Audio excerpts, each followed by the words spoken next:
Mesdames et messieurs, bonsoir et bienvenue dans le journal sur la Time4 Africa. Au sommaire, le président de la République, son Excellence Macky Sall, a réaffirmé son engagement pour moderniser et développer durablement la ville de Dakar. Et pour ce faire, il tend la main au maire de la ville, Barthélémy Diaz.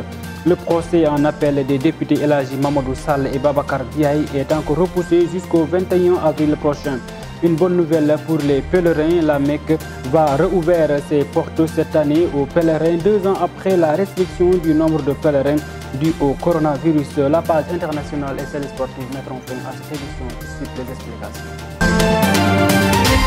Comme annoncé dans les titres, pour moderniser et développer durablement la ville de Dakar, son Excellence Macky Sall tend la main à Barthélémy Diaz.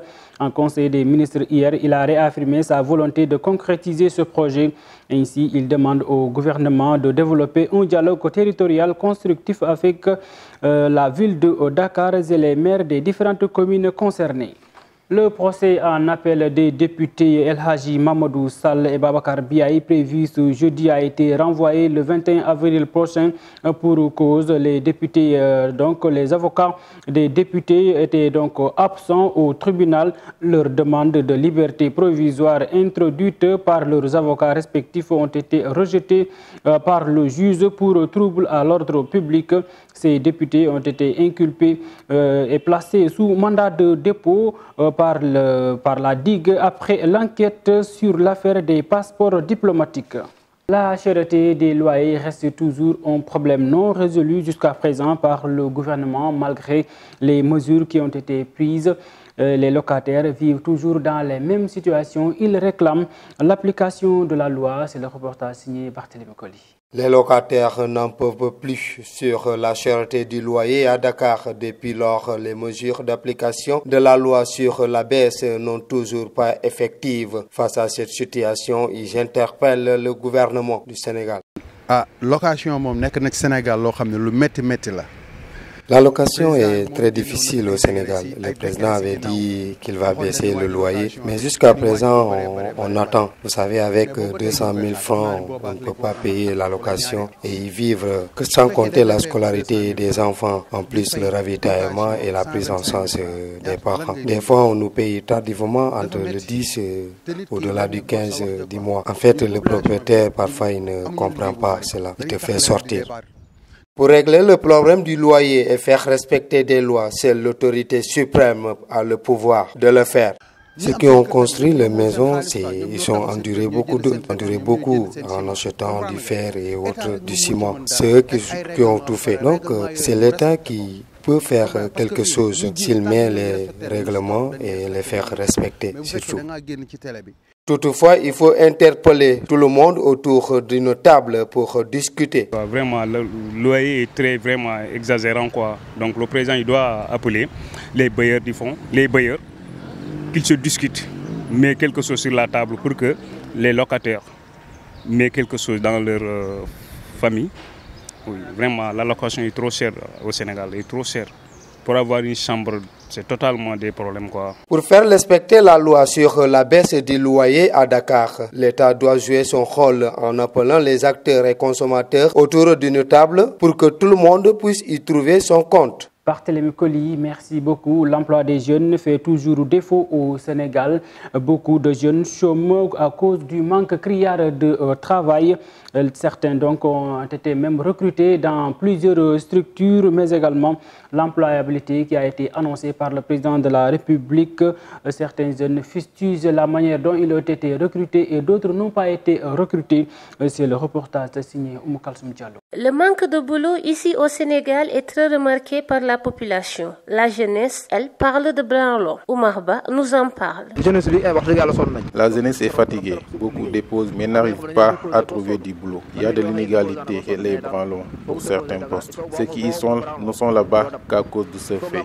Souleymane, quant à lui, trouve que seul un bon président se soucie de sa population et dit qu'il va aider les jeunes à trouver du travail. Un président, ça veut dire qu'il pense à son population. Cela veut dire que c'est un bon président. Le président a dit, n'importe quelle personne qui veut le travail, il peut l'aider à avoir le travail. Pour avoir le boulot, Ça n'est pas besoin que tu aies une famille riche ou non. Ça dépend de ton intelligence. Ce pays est un pays d'inégalité. Si tu n'as pas de bras longs, tu n'as pas de boulot. Même dans la loi, il y a ce fait et révèle Malick Sall, vendeur de cacahuètes.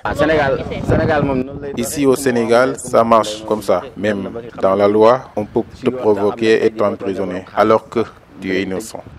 Malick Seck Tchak-Tchakman lui dit que le Sénégal est très difficile. Cela même est à l'origine de certains vols, car certains jeunes n'arrivent pas à trouver du boulot.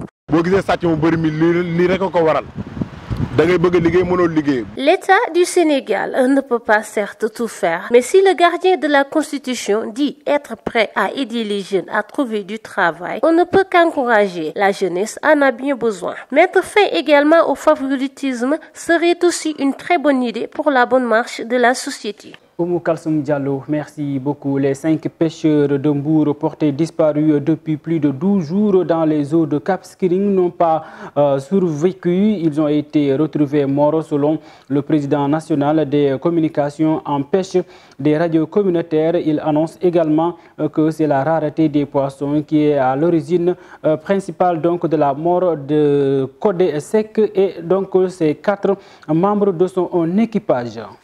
Le travail de bénévolat n'est pas reconnu tellement au Sénégal. Ceux qui le font rencontrent d'énormes difficultés, notamment le manque de considération, mais également le manque d'accompagnement financier. Ceux qui aident les policiers sur la circulation ont raconté leur calvaire à notre confrère Ousmane Niang dans ce reportage.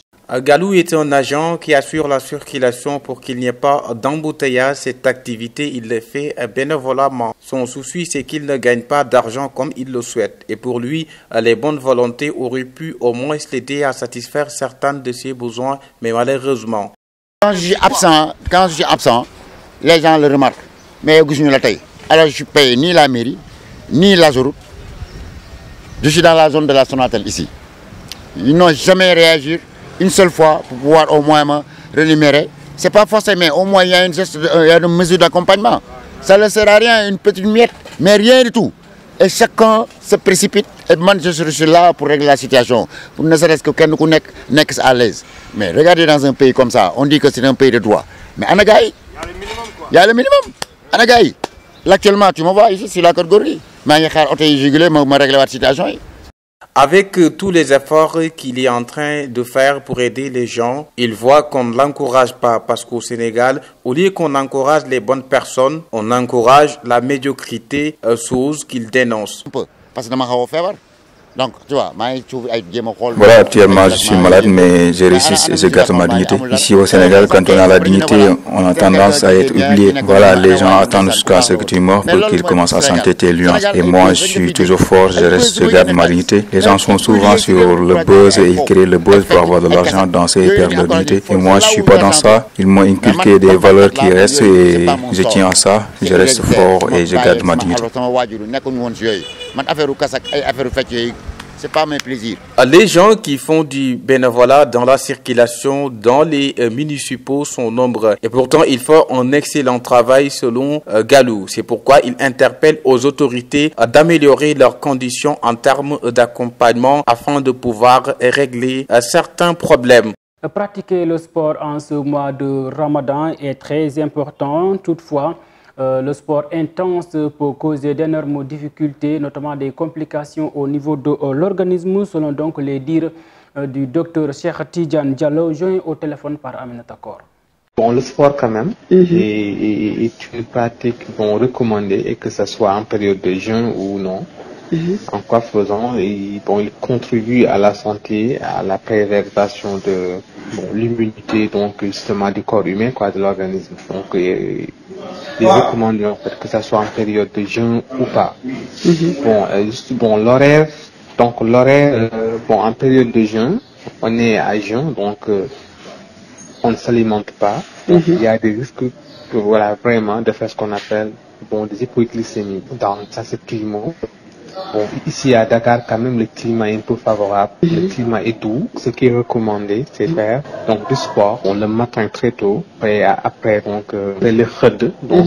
On peut faire une pratique de sport pour 30 minutes. Donc sport pas intense. Voilà, et juste pour donc maintenir la forme et pour donc maintenir une bonne santé. Bonne nouvelle pour les pèlerins de cette année. Le pèlerinage à la Mecque sera ouvert cette année aux différents pays. L'Arabie Saoudite va lever donc les restrictions liées à la Covid-19. L'information a été donnée ce matin par le quotidien sénégalais Le Quotidien. En mémoire, il y a 2 ans de cela, la Mecque a fermé ses portes dues au virus corona. Place maintenant à l'actualité internationale. Au Burkina Faso, l'ancien président Roch Marc Christian Kaboré a regagné sa maison après donc des mois de résidence surveillée. Au Soudan, la population est descendue sur la rue pour dire non au pouvoir militaire. Guerre en Ukraine, le G7 demande la suspension de la Russie du Conseil de sécurité et des droits de l'homme. Écoutons les éclaircissements avec Alacham. Burkina Faso, l'ex-président burkinabé Roch Marc Christian Kaboré a pu regagner son domicile mercredi 6 avril. Il était placé en résidence surveillée depuis le 24 janvier dernier, date du coup d'état militaire qui l'a renversé au pouvoir. Dans un communiqué diffusé ce mercredi soir, le gouvernement burkinabé précise que cette décision intervient après des concertations entamées il y a un peu plus de 3 semaines avec l'ancien président du Burkina. Si le gouvernement rassure que les mesures sont prises pour garantir sa sécurité, selon des proches de l'ex-président, les conditions de cette mise en liberté sont semblables aux précédentes. Un proche de l'ex-président Roch Marc Christian Kaboré confirme qu'il est bien chez lui dans l'une de ses résidences. Au Soudan, les Soudanais sont descendus dans les rues par milliers mercredi afin de dégager les putschistes et ne plus jamais vivre de coups d'État. Selon une source médicale, un jeune manifestant a été tué à Khartoum. Non au pouvoir militaire, non au gouvernement de la faim. Par ailleurs, les Soudanais ont manifesté des milliers dans les régions du pays et à Khartoum, les putschistes contre les coups d'État du 25 octobre 2021 avaient choisi de manifester le 6 pour marquer un double anniversaire, celui de 2 révoltes, 1985 et 2019, qui, à 34 ans d'écart, ont fait tomber 2 présidents putschistes. Depuis plusieurs jours sur les réseaux sociaux, les militants du Soudan, pays englué dans une grave crise politique et économique depuis le putsch du général Abdel Fattah al-Burhan le 25 octobre promettant la tempête. En Ukraine, le G15 demande la suspension de la Russie du Conseil des droits de l'homme de l'ONU. La Russie a déclaré jeudi que la décision américaine de continuer de fournir des armes à l'Ukraine pourrait compromettre les négociations contre Moscou et Kiev. L'Union européenne examine une 5e volet de sanctions. Kiev appelle à Moscou à réduire son degré d'hostilité dans les négociations après que la Russie accuse l'Ukraine jeudi de revenir sur les positions faites durant leur pourparlers fin mars à Istanbul. Si Moscou veut montrer qu'il est prêt au dialogue, il doit réduire son degré d'hostilité, a déclaré sur Twitter un conseiller du président Vladimir Zelensky. Mikhailo Podolyak, également membre de la délégation ukrainienne chargée des discussions avec la Russie. Alacham, merci beaucoup. Nous allons parler à présent de la page sportive avec le décès de l'Ivoirien et meneur de jeu de Duc Jean-Benoît Sy. Mbagnick Ndiaye, le judoka sénégalais, remporte la médaille d'argent au championnat universitaire de France à Grenoble. Les détails dans cet élément. La page sport, on va démarrer avec de la boxe. Dans la nuit du mercredi au jeudi, le Sénégal a obtenu 6 médailles d'or et 2 en argent au championnat de la zone 2 qui se termine dans la nuit du jeudi au vendredi à Freetown en Sierra Leone. Dabassar 52 kg au point, Mariatou Diallo 66 kg par KO et Serigne Mbacké Ndiaye 60,63 kg par disqualification de son adversaire ont obtenu 6 médailles d'or au championnat de la zone 2 dans la nuit du mardi à mercredi. En revanche, Mamadou Lamine Barafal 51 kg et Papa Mamadou Sow 57,60 kg ont dû se contenter de l'argent au cours de la même soirée. Toutes les médailles d'or et d'argent de ce tournoi de la zone qui regroupe 8 pays sont assurées de participer aux 13e Jeux africains de l'été 2023 à Accra au Ghana. En judo, l'octuple champion du monde Mbagnick Ndiaye, plus de 100 kg, a gagné la médaille d'argent dans sa catégorie hier mercredi à l'occasion du championnat de France universitaire à Grenoble après avoir remporté le bronze et l'or respectivement respectivement lors de l'Open de Tunis et Alger le mois dernier. Mbagnick Ndiaye était de retour sur le tatami hier. L'octuple champion du Sénégal chez les super lourds plus de 100 kg a en effet pris part au championnat de France universitaire qui regroupait plus de 300 judokas dont 14 chez les plus de 100 kg. L'athlète de 28 ans est reparti avec la médaille d'argent après son échec en finale devant Hamzat Saparbaev, champion de France moins de 100 kg. En basketball, nous parlons de cette triste nouvelle. Le Dakar University Club a annoncé le décès de son meneur ivoirien, lui et Cyril Jean Benoît-Si, dit Abraham, survenu hier mercredi à Abidjan. Annonce faite sur le compte Twitter du club universitaire où le communiqué a été publié. L'aventure s'arrête donc tragiquement pour le meneur ivoirien recruté cette saison par le Duc en renfort pour la balle. Le joueur qui n'a pu disputer une seule rencontre de cette prestigieuse compétition à cause d'une blessure a rendu l'âme donc auprès des siens à Abidjan. Mesdames et messieurs, c'est la fin de ce journal. Merci de l'avoir suivi. On vous donne rendez-vous demain sur la Time for Africa. Bonsoir.